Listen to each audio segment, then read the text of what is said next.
ယောရှုမတ်စာခန်းကြီး9တို့ရာတွင်ယူရအမျိုးဇေရာဇာဗဒိကာမိတို့မှဆင်းသက်သောအာခန်သည်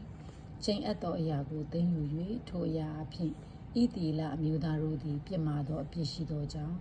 ထာဝရဘုရားသည်သူတို့၌အမျက်ထွက်တော်မူ၏ယောရှုသည်လည်းယေရိခေါမြို့မှလူတို့ကိုဆေလွတ်၍သင်တို့သည်ဗေဒလမြို့အရှိဗေဒဝင်မြို့အနားမှရှိသော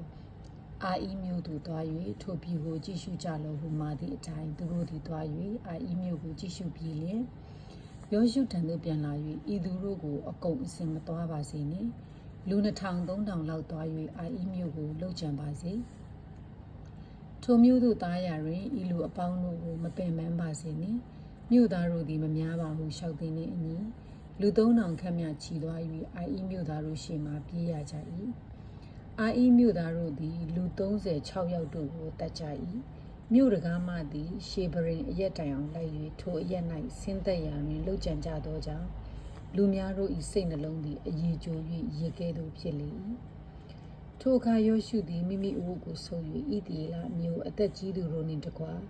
မိမိတို့ခေါင်းပေါ်၌မြေမှုန့်ကိုတင်၍ထာဝရဘုရား၏တစ္ဆာတော်ရှေ့မှညဦးတိုင်အောင်ဝိလျက်နေကြ၏ယောရှုကလည်းအိုရှင်ထာဝရဘုရားကိုရောသည်ဤလူအပေါင်းတို့ကိုအာမောရိလူတို့လက်သို့အပ်၍ဖျက်ဆီးစေခြင်းကယော်ဒန်မြစ်တစ်ဖက်သို့အဘယ်ကြောင့်ဆောင်ယူခဲ့တော်မူသနည်းအကျွန်ုပ်တို့သည်ရောက်ရဲသောစိတ်ရှိ၍ယော်ဒန်မြစ်အရှေ့ဘက်၌နေကြပါစေသောအိုဘုရားရှင်ဣသရေလအမျိုးသားတို့သည်ရန်သူတို့ရှေ့မှကြောကိုလဲရကြသည်ဖြစ်၍အကျွန်ုပ်ကိုအဘယ်သို့ပြောရပါမည်နည်းခါနနိလူအစရှိသောဤပြည်သူပြည်သားအပေါင်းတို့သည်ထိုသတင်းကိုကြားလျှင်အကျွန်ုပ်တို့ကိုဝိုင်း၍အကျွန်ုပ်တို့၏နာမည်ကိုမြေကြီးမှပယ်ရှင်းကြပါလိမ့်မည်ကိုရောသည်ကြီးမြတ်သောနာမတော်ဖို့လုံကအဘယ်သို့ပြုတော်မူမည်နည်းဟုလျှောက်ဆို၏ထာဝရဘုရားကလည်းထလော့အဘယ်ကြောင့်ဝှေ့၍နေသနည်းဣသရေလအမျိုးသည်ပြစ်မှားပြီငါမှာထားသောပဋိညာဉ်တရားကိုဖျက်လေပြီ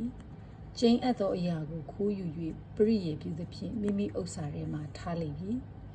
ထိုသူဣသရေလအမျိုးသားတို့သည်ကျိန်အပ်သောသူဖြစ်သောကြောင့်ရန်သူတို့ရှေ့မှမခံမရက်နိုင်ကြောကိုလဲရကြ၏ကျိန်အပ်သောသူကိုသင်တို့အထက်ကမပယ်မရှင်းလျင်သင်တို့နှင့်အတူငါမနေထ၍လူများတို့ကိုတန်ရှင်းစေလော့နှက်ဖြန်နေဖို့ကိုတန်ရှင်းစေကြလော့ဟုဆင့်ဆိုလော့ဣသရေလမျိုးဤဘုရားသခင်ထာဝရဘုရားမိန့်တော်မူသည်ကအိုဣသရေလမျိုးကျိန်အပ်သောအရာသည်သင်တို့အထက်၌ရှိ၏ထိုအရာကိုသင်တို့အထက်ကမပယ်မရှင်းမီတိုင်အောင်ရန်သူတို့ရှေ့မှမခံမရက်နိုင်ကြနှက်ဖြန်နေ၌သင်တို့သည်အမျိုးအနွယ်အလိုက်ချင်းကပ်ရကြမည်ထာဝရဘုရားမတ်တော်မူသောအမျိုးသည်အဆွေအမျိုးအလိုက်ချင်းကပ်ရကြမည်ထာဝရဘုရားမတ်တော်မူသောအဆွေအမျိုးသည်အိမ်အောင်စုံနှင့်ချင်းကပ်ရကြမည်ထာဝရဘုရားမတ်တော်မူသောအိမ်အောင်သည်လူအသီးသီးချင်းကပ်ရကြမည်ကျိန်အပ်သောအရာပါလျက်မတ်တော်မူသောသူမှစ၍သူ၌ရှိသမျှတို့ကိုမိရှို့ရကြမည်အကြောင်းမူကားသူသည်ထာဝရဘုရား၏ပဋိညာဉ်တရားကိုဖျက်၍ဣသရေလအမျိုး၌အဓမ္မမှုကိုပြုလေပြီဟုယောရှုအားမိန့်တော်မူ၏နန်းနစောစောယောရှုသည်ထ၍ဣသရေလလူတို့ကိုအမျိုးအနွယ်အလိုက်ဆောင်ခဲ့သဖြင့်ယူဒအမျိုးကိုမတ်တော်မူ၏ယူဒအမျိုးကိုဆောင်ခဲ့သဖြင့်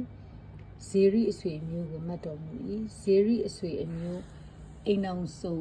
အသီးသီးကိုဆောင်ခဲ့သဖြင့်ဇာဗဒိအိမ်အောင်ကိုမတ်တော်မူ၏ထိုအိမ်အောင်လူအသီးသီးတို့ကိုဆောင်ခဲ့သဖြင့်ယူဒအမျိုးဇေယဇာဗဒိကာမိတို့မှဆင်းသက်သောအာခန်ကိုမတ်တော်မူ၏ယောရှုကလည်းငါသာဣသရေလမျိုးဤဘုရားသခင်ထာဝရဘုရားကိုချီးမွမ်း၍ရှေ့တော်၌ကိုအပြစ်ကိုဖော်ပြတောင်းပန်ပါလော့သင်ပြုမိသောအမှုကိုငါအားပြောပါလော့ဝဲ၍မထားပါနှင့်ဟုအာခန်အားဆိုလျင်အာခန်ကဟုတ်ပါ၏ဣသရေလအမျိုးဤဘုရားသခင်ထာဝရဘုရားကိုကျွန်ုပ်ပြစ်မှားပါပြီကျွန်တော်ပြုမိသောအမှုဟုကလူယူသောဥစ္စာတို့တွင်မြတ်သောဘာဘူးလုံးဝယုံငွေနှစ်ပိတ်သာရွှေတုံးအကျပ်90ကိုကျွန်တော်မြင်သဖြင့်တက်မှတ်၍သိမ်းယူမိပါပြီကျွန်တော်တဲအတွင်းမြေ၌မြုပ်လျက်ငွေသည်အောက်ဆုံး၌ရှိပါသည်ဟုယောရှုအားပြန်လျှောက်လေ၏ထိုအခါယောရှုစေလွတ်တော်သူတို့သည်တဲသို့ပြေး၍ထိုဥစ္စာသည်တဲအတွင်းမြေ၌မြုပ်လျက်ငွေသည်အောက်ဆုံးရှိသည်ကိုတွေ့သောတဲတွေကထုတ်၍ယောရှုထံဣသရေလအမျိုးသားရှိသို့ဆောင်းတော်သဖြင့်ထာဝရဘုရားရှိတော်၌ထားကြ၏ ယောရှုနှင့်ဣသေလမြို့သားအပေါင်းတို့သည်ဇေရသာအခမဆာ၍ထိုငွေဝတ်လုံရွှေတုံးသားသမီးသိုးနွားမြေတဲနှင့်တကွသူ၌ရှိသမျှတို့ကိုအာခေါ်ကြိုင်းကိုဆောင်းသွားပြီမှာယောရှုကငါတို့ကိုအဘဲကြောင့်နောက်ဆက်ရသည်။ယနေ့ထာဝရဘုရားသည်